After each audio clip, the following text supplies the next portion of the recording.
The financial crisis that has affected rich countries is now hitting developing countries hard. Banks are at risk and many currencies are weak. Foreign investments are down, and countries that only last year were performing strongly are being hit. Our forecast is for a 4.5% growth in the developing world. That still seems high, but it is more than 3 percentage points lower than only in 2007, and that is one of the sharpest declines in growth on record. The World Bank's Global Economic Prospects 2009 attributes that decline in part to the first slump in world trade in a quarter century, a result of the financial crisis.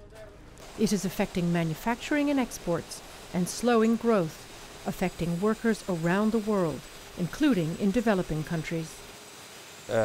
Slower growth means slower income growth also for everybody in the developing countries, including the poor, a higher rate of unemployment in developing countries. That means that the benefits that we have seen over the last 5-6 years with record growth in developing countries will be on hold for a short period of time. The global economic slump has caused commodity prices to fall.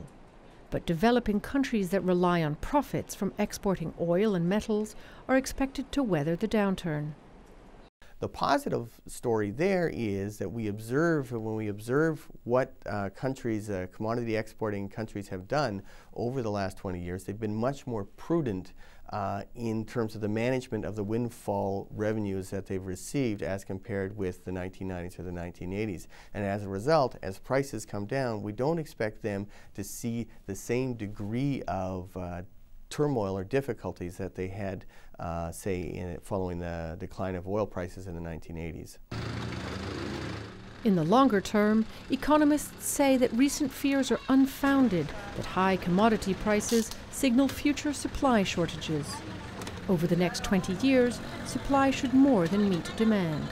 We don't think there's any likelihood of us running out of food, running out of oil or metals in the near future if policy is supportive going forward.